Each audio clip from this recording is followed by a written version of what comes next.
And welcome to Conservatives Talk. And clearly, we have a guest with us here today, and Akyn Turdnak is going to be here with us to talk about some changes in Floyd County's precincts. Thanks for having me.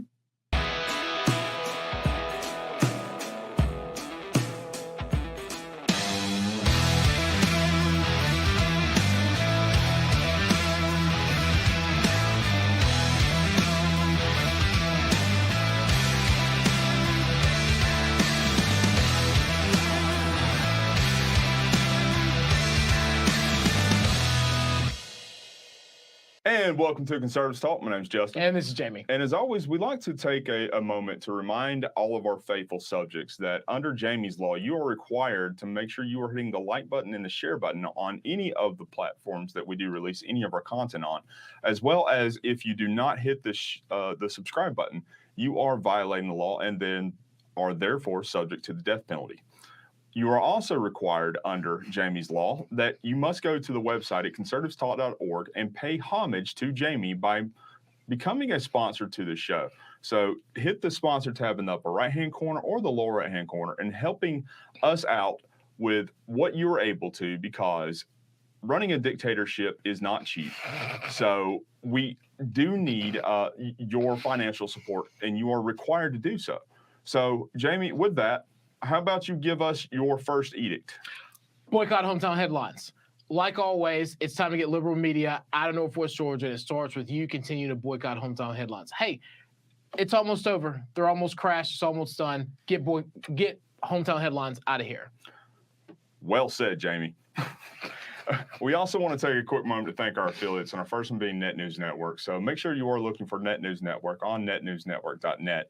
It's a local compilation of grassroots newscasters who have a very good firsthand perspective on everything going on in their area. So if you want a really good firsthand view of what is going on throughout the entire country, make sure you are looking on netnewsnetwork.net.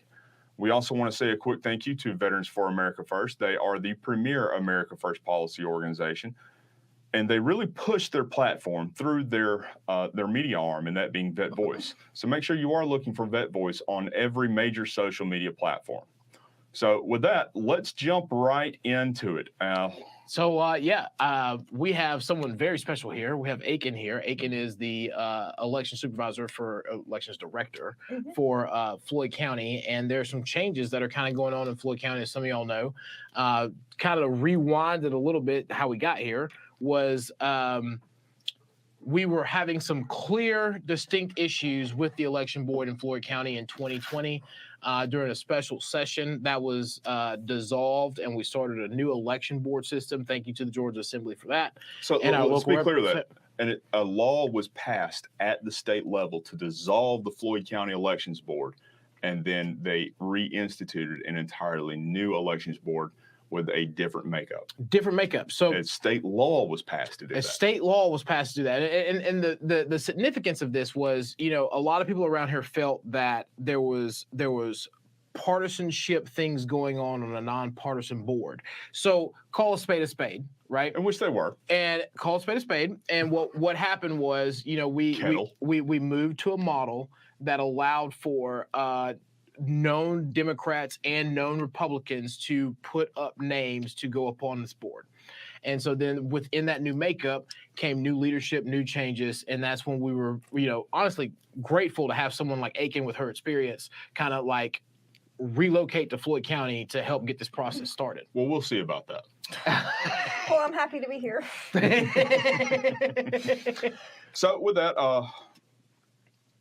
let's jump right into it. We've brought up some of the graphics and slides that are really going to help guide all of our viewers along and what changes are going to be or are looking to be instituted within our county for our elections.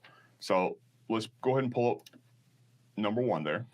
So this is what the proposed new precincts are going to look like when it comes to where you're going to show up to vote and Well, in all honesty, it's these are just election day precincts. These are not going to be your early voting precincts because you can show up anywhere to early vote. So these will only affect election day. So let's back up for a second. Let's James is all about getting on the back up. Hey, look, let's talk about like how we got here. Circle back to that. Yeah, we're gonna circle back.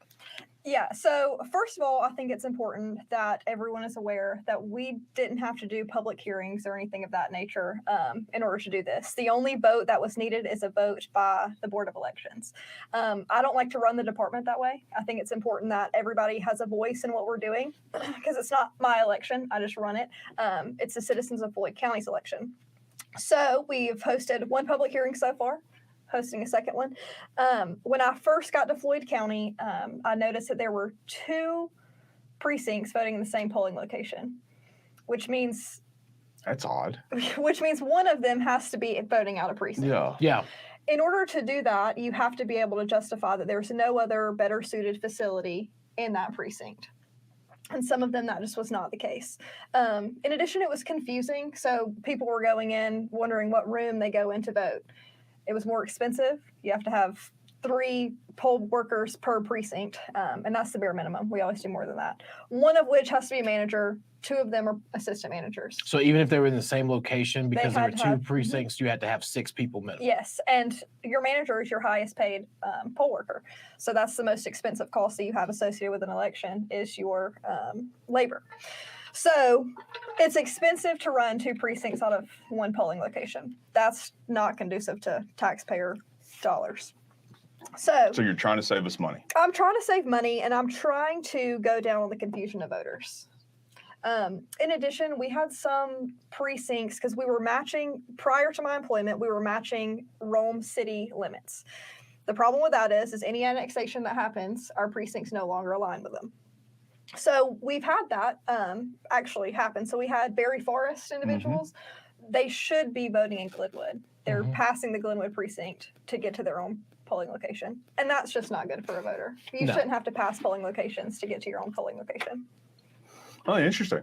So let's look at some of the changes that have been proposed with this. And this is going to be, I guess, one of the changes that has been proposed, but I believe there have been some, because of community input, that it is potentially going to change. So let's look at kind of, well, I take that back. Maybe I've got my own. I think I've gotten out of order with these things. I am out of order for once in my life. I am out of order on that.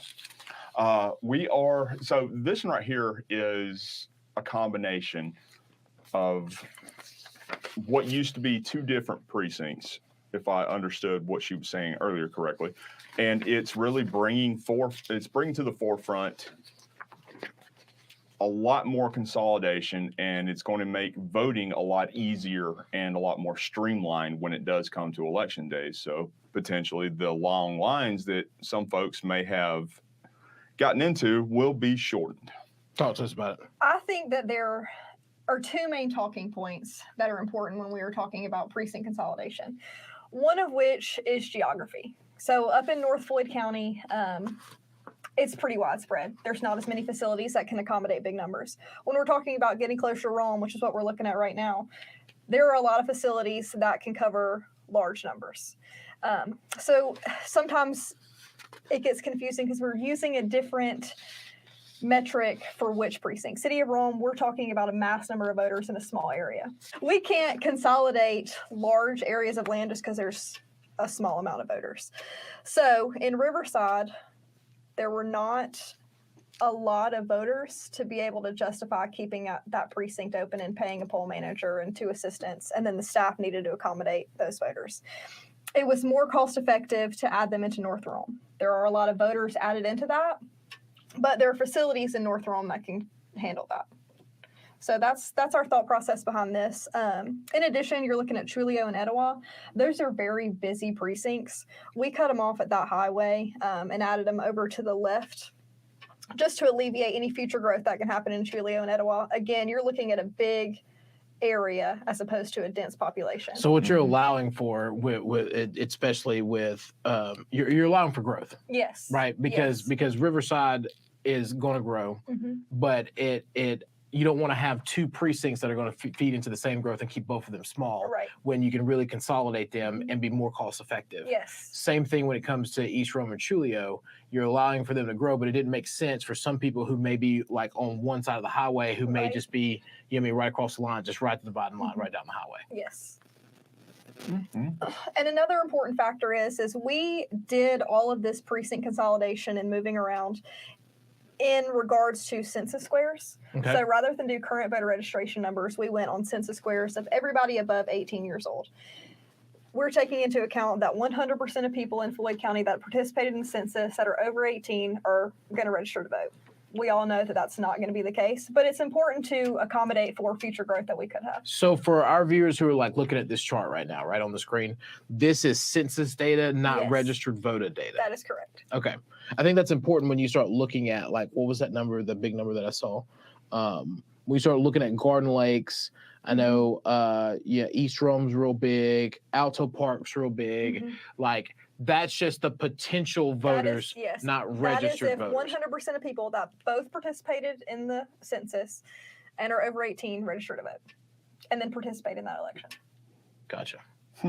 Interesting. Yeah, because that is significantly important, especially since less than half of the people or half of the registered voters in Floyd County participated in the last election.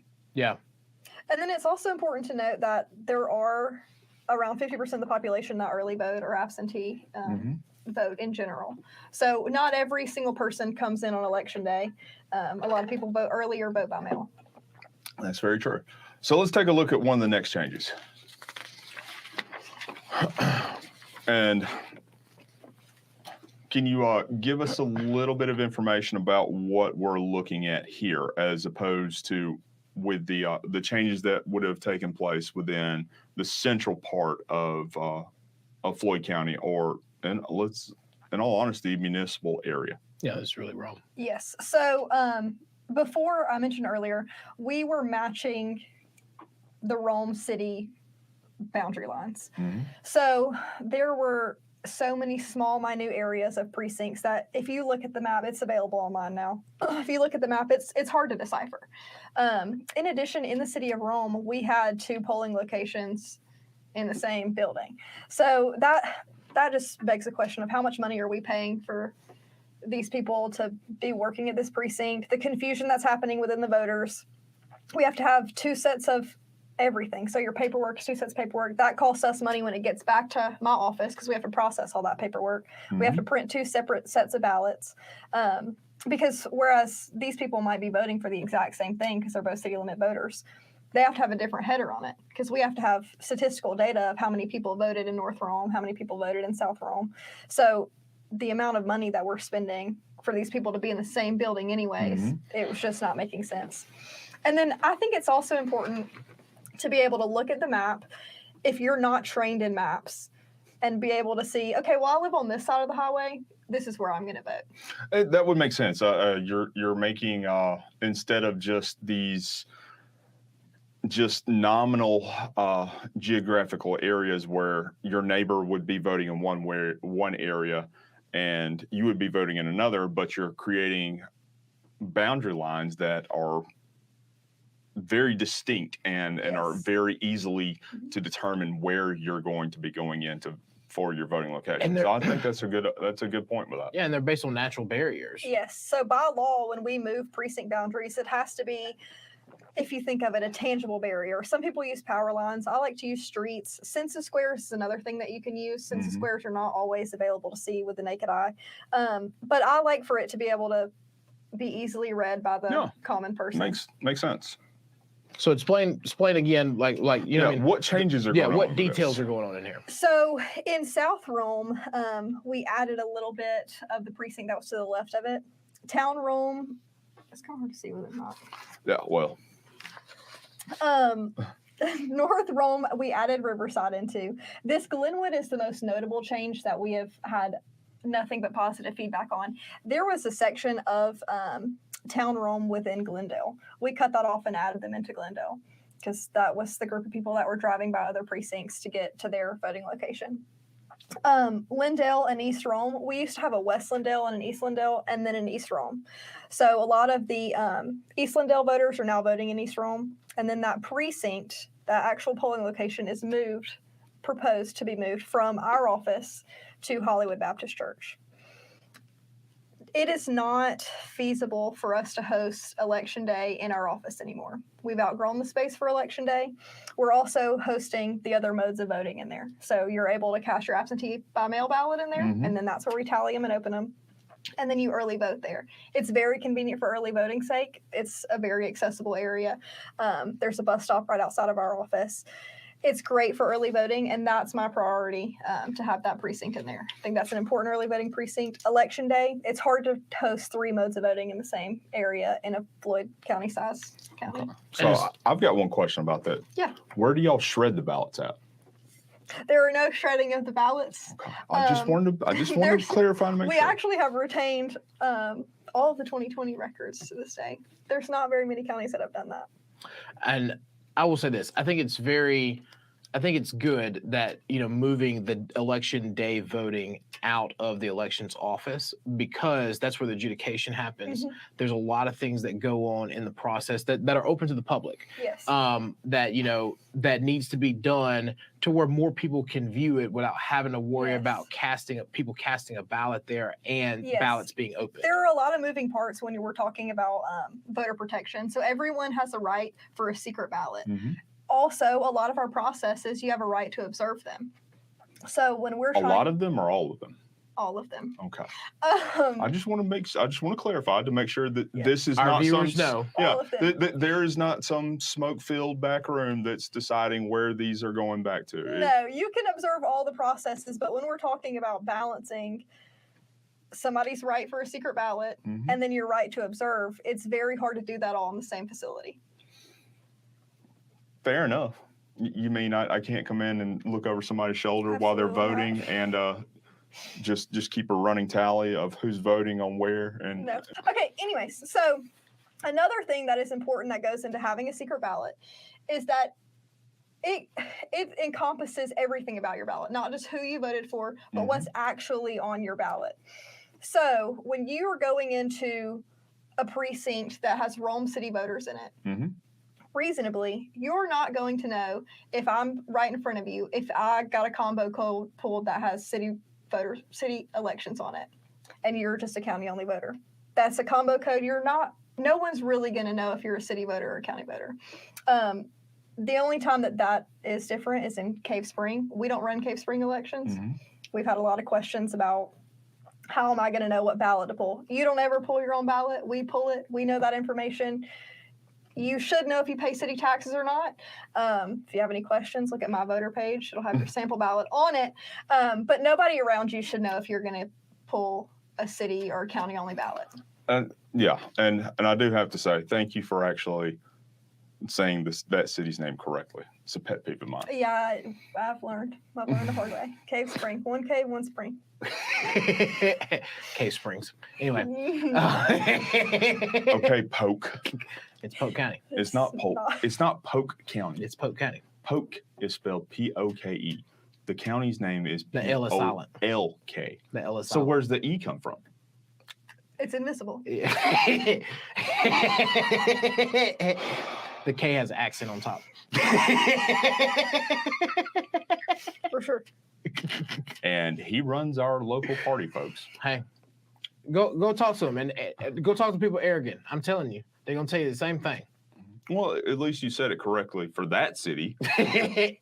Aragon is in Polk County. It's which is funny because it's spelled Aragon, but it's That Aragon. is right. It's Aragon. Yep. All right, so let's talk about the next one. Love you guys. See you soon. What are your next changes? Yes. Okay, so this yes. is the South Floyd precinct. This one was one of the easiest no-brainer combinations. Both of these precincts voted at the VFW. It was Barker's and Vance Valley. They're both going to the same building. Their lines are very clean. There wasn't much that we needed to change on it. So we left their lines alone and just genuinely combined both of them and left the precinct exactly where they had been voting. And just looking at some of these, some of the numbers as far as the what's in your key there, it's one of the mid-tier as far as housing units go. It's mid-tier. Actually, it's on the smaller end of the mid-tier as far as the population goes. And although it's geographically larger, you're looking at a population density that matches a lot of the other precincts that are being proposed within these changes here.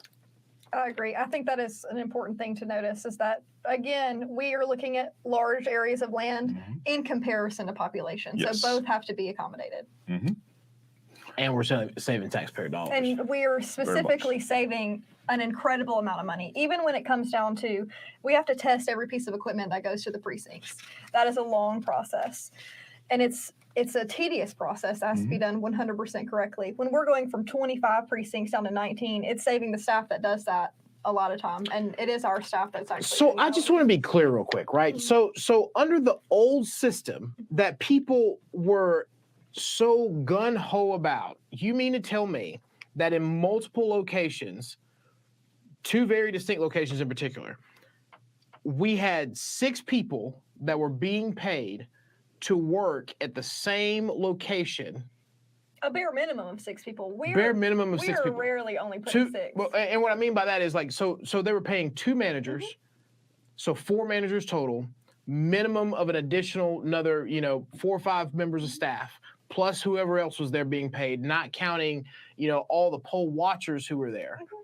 And that should be taken into account too, that when you have a poll watcher, those poll watcher letters have to be sent to us. So your parties are having to say, well, I'm going to be observing Barkers, I'm going to be observing Vance Valley, and it's a whole separate process when they're in the same building anyways. As the person who has to write and sign all those letters, I completely understand. So how much do y'all pay the people to switch the votes on the ballots? We actually don't have anybody to switch votes. Everything that you vote on is tallied.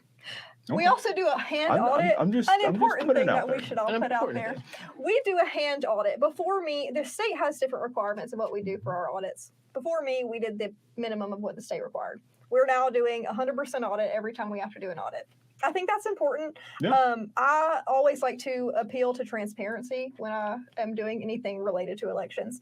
So if we can make people feel better by looking at, and it's human beings in partnerships with observers from all across the state, and they're actually reading the words on the ballot. If we can make people feel better by doing that audit and then comparing them to what our Dominion equipment is saying the tally is, I think it's important. And since I've been doing an audit in Floyd County, we have had a 100% match, so we haven't had any discrepancies. It's kind of hard to beat 100% a match there. So, well, I'll tell you what. Let's take a look at the last one on here.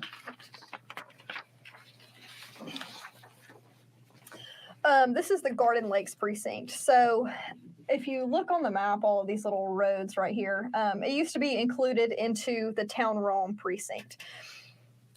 Everyone was really, that I have spoken to that's looked at this, was very passionate about having city-only precincts. In a county like Floyd, with a city as large and as spread out as Rome City, it's just not possible. So all of these little streets are city limits. They're going to be voting in Garden Lakes. They should have always been voting in Garden Lakes. But they were just being thrown into Town Rome. So our numbers were way too many voters were in Town Rome, and they're driving so much farther than just going to Garden Town Lakes. Rome was a wreck come election day. And Town Rome was in the same building as another polling location. So it just didn't make sense to keep adding people into there just for the simple fact that they pay city taxes. And they're closer to Garden Lakes. It's in the Anthony Center. It's always been in the Anthony Center. And I think it'll just be less confusing and more convenient. And again, cheaper.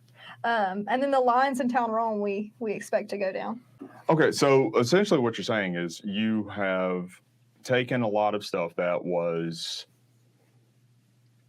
mismanaged, to say, we'll go ahead and use the term that really defines quite effectively what this is, and consolidated a lot of these areas to make it more efficient, make it more cost worthy, and to really streamline a lot of the voting lines with it. Absolutely. Kind of goes with the motto: easier to vote, harder to cheat. Yeah, exactly. It's harder to cheat because they have the folks paid on staff there to be able to go in there, change the votes they need to, and to shred all the ballots. Well, well, and the way I look at it is, look, I've been more involved with this process from the start of the new elections board than kind of, you know. He doesn't mean that. What I mean by that is I've been a poll watcher as chair. You know, I mean, I write the letters, I coordinate with on the party end on making sure that we have poll watchers at all the precincts, approve where everybody's supposed to be going, handle all the questions. I've done the ballot adjudication, I've done the military adjudication. You know what I mean? Like I've been more involved over the last couple of years from 2020 on than, you know what I mean, I had before on the elections process in. And with that, I will say that this is kind of very interesting and very needed for what the direction that Floyd County is going in. We started to see long lines already for early voting, for all this other kind of stuff. And it was like, what's going on? Like, why can I go to my precinct, right, and have like be in and out in 10 minutes? But there are certain precincts that like you're literally waiting there all day. Like there has to be something to fix this, you know? And I think the first thing that was very good that was tackled was, you know, we're no longer last in the state when it comes to reporting. That's very true. You know what I mean? Like, thank you for that. And now I think that once we get into this next cycle, you know, with some of these changes, we're going to get rid of these long lines and being able to make it easier for people to vote. Mm-hmm. Yeah, I agree. And we didn't take this process lightly at all. So I mentioned earlier, by law, all we have to do is say we're doing it, have the board vote on it, and then if you want to petition, you can petition. But what we did is we did a committee. We had a Republican member, a Democratic member, and then myself, which is totally nonpartisan, to go through this and look at all of the census numbers, the current voter turnout, the current facility it's in, how widespread the precinct is. And we did public hearings, and we're doing things like this by coming and talking to whoever will listen to us, that this change is happening. It's been in the newspaper, been on the radio, Facebook, it's been on... Now Conservatives Talk. It's now Conservatives Talk. We're doing everything that we can to get this out there. Mm-hmm. We've mentioned it at every board meeting as long as, January-ish. So, come to board meetings, come participate in public hearings. We want to hear what you have to say. And we did take a lot of time and energy in making this proposal. Yeah. Having or remapping areas is never an easy subject to really grapple, and especially to make it as efficient as what y'all have put forward here with this. Well, I appreciate it. We have worked very hard. Obviously. And I will say one thing that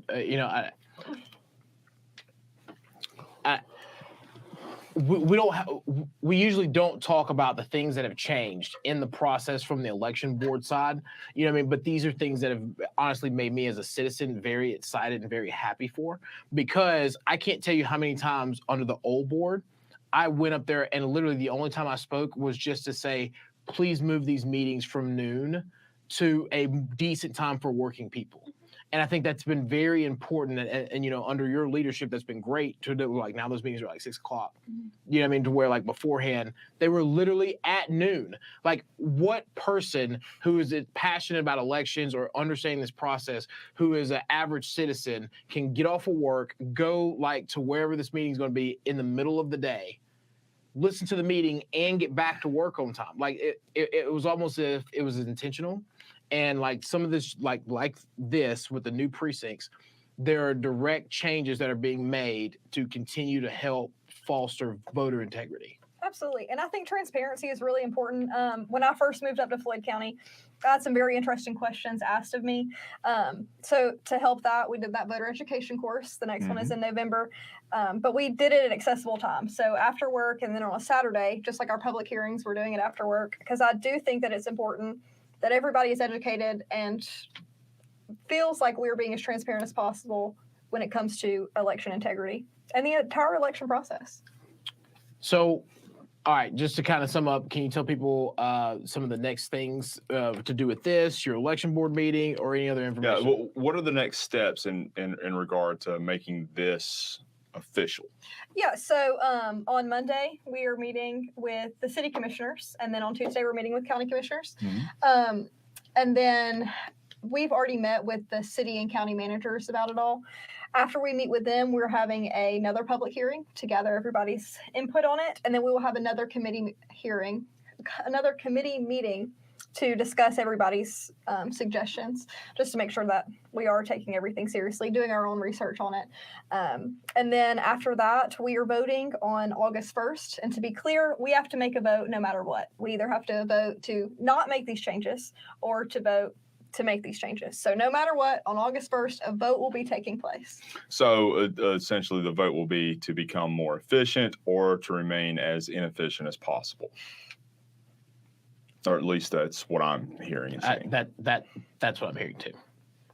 Well, yeah. Well, I mean, I'm glad to see that this is being done, because one of the bigger things that you're hearing and seeing across the entire state has been issues regarding voter confidence, election integrity, the overarching viewpoint of being voter confidence, and the fact that you are making things easier for our voters here in Floyd County to be able to come out and participate in the process, making it cheaper to where we're not having such a bit as large of a burden when it comes to footing a lot of the bill for our elections. And in all honesty, I do sincerely believe that this would be something that really helps us out as a county and would allow us to continue to grow and to prosper and to really have our elections become the pinnacle and the standpoint or the goal of every county in the state. Yeah, I'm glad you said that, right? Now I'm gonna put my chairman hat on for a second. That's one thing that a lot of chairmen have been trying to figure out. Rome is weird because we are a metropolitan area of our own, but we're outside the Atlanta metro area. And all of us as chairmen have been trying to figure out, how do we tackle these old, and I'm just going to say it, Democratic lines for precincts that kind of, created these long lines in some precinct areas. And I think this is the first real attempt at a metropolitan area going, hey, we've noticed that in our large populated areas in the state, there are long voting lines in certain areas. How do we reduce that while still being able to be, mindful of taxpayer dollars? Mm-hmm. And I think it's also important to know that there are going to be growing pains. It is going to be a little iffy for the first election or so if you go to your precinct that you've been going to for 45 years and it's no longer the case. There are going to be growing pains with any change that you make whatsoever. We are saving a lot of money. A lot of it is a lot less confusing, and it will be. Some people don't read the news or get on the radio or have Facebook or check their mail, and in that case, it will be confusing for them. But I think that we've done everything in our power to get out there, let everybody know of the changes. No matter what's passed, if any voter is affected, they're going to have a mailer in their mailbox. They're going to have a new precinct card. If they have access to the internet, it'll be on my voter page. Mm-hmm. And I think, we've plastered it everywhere we possibly can. I was getting ready to mention you could potentially send out this information to the voters who are registered here in the county, but it sounds like that's something that you're already planning to do to begin with. So I'm glad that y'all have taken that step to really notify these folks, because let's be honest, if you show up at one voter location, yes, you can cast a provisional ballot there. Okay. But it gets rid and it can really create some kind of an animosity in a sense. When you show up to a voting location you've been voting at for the past 20 years, and then you find out, well, I'm not supposed to be voting here. That can create some animosity towards the election board. But the fact that y'all are taking steps to notify these people, to let them know that, hey, because of these issues, we are changing where you will be participating in the elections process. So I've got to take my hat off to y'all that y'all are actually taking these steps to make sure that is done and that people are notified. I appreciate it. Well, anything else you want to add as far as like what's going on? How do we get through the next year on the election board side? I mean, I don't think so. I think it's important that everybody comes out to our board meetings. I think that your local vote counts just as much as your national vote, and it's important to get out into local elections. We do have a municipal and a SPLOST election coming up in November. So the entire county can vote. The entire county can vote. And I think it's important to get out there and vote every year, not just your even years. Yeah, it's significantly important in that, just simply because of the fact that, again, like I mentioned earlier, here in Floyd County in the last midterm election, more than half of the voting population decided not to participate. And that changes so many things, like especially when you start thinking about the fact of like this SPLOST package coming up. That was a Democrat senator that was elected there? Yeah. And Democrat senator was elected because the majority of people didn't turn out. There are certain things that are coming down the pipeline right now that if the voters actually like paid attention to it, they would not be happy with. Those are things that are very important that I think people need to start paying attention to, and it starts with you voting, period. We have a high population of people in Northwest Georgia who just don't vote. So you remember to tell everyone to get out and vote. Absolutely. But with all of that, we do like to take a moment to remind our constituents, and I say constituents, but in all honesty, we do know your subjects, to make sure you are hitting that like button and the share button on any of the content that Jamie and I produce and release out to the world, because as we've mentioned before, we are committed to global domination. Subliminal. So it also says under these laws and regulations that you must hit the subscribe button as well with that, because if you're not subscribing to our platforms with this, how are you going to know what you're supposed to tell your neighbors and who you need to report your neighbors to for not following Jamie's law? So you must hit subscribe. You are also required to make sure that you're going to our website and giving that monthly contribution, like paying your taxes. You're paying your taxes to Jamie so he can have better shoes. Just remember that. I don't have and through our sponsorships, you are not only helping us spread the word of Jamie's law, but you are helping Jamie to be able not to be homeless. We also want to say a quick thank you to our affiliates, and our first one being Net News Network. So you can find Net News Network at netnewsnetwork.net. We also want to say a quick thank you to Veterans for America First and their premier America First policy only media arm, and that being Vet Voice. So with that, Jamie, how about you giving us your final thoughts? Yeah, so I actually have two final thoughts today. One, I think it's, again, to reiterate the importance of voting. Like, all of you who actually know Justin personally know that he is extremely well with data and correlating numbers and things like that. And Justin has stumbled on something that he's mentioned a couple times here that I think are very important, and that is all the things that we think have gone wrong with the country and with Georgia and everything else really boils down to the fact that if we had got people to turn out here in North Georgia alone, we could have completely changed the election. The importance of voting is extremely and never more important than ever. Changes like what we talked about on the show, making sure you remember to tell your neighbor, even if you have to take your neighbor, voting early, voting absentee, whatever you can do to get you and your neighbor to vote is highly important, because that's the only way that we're going to take back the country. Stop being complacent with this idea of, it was stolen, take it back. If you flood the numbers, if you continue to put more information into the system, if you flood the polls, if you flood the boxes, if you do whatever is necessary, then we can override whatever system there is. So continue to move forward and continue to get people to vote. My second final thought is, while we're doing this, it's someone's special birthday. So I just have to say happy birthday to you. Happy birthday to you. Happy birthday, dear Justin. Happy birthday to you. Thank you for being my best friend. I was wondering when that was going to come. Yep. Thank you for being my best friend. Thank you for all that you do for the show. Happy birthday, old man. I'm now the old man. You're now the old man. Apparently. So with that, this is Conservative Talk, and we will be seeing you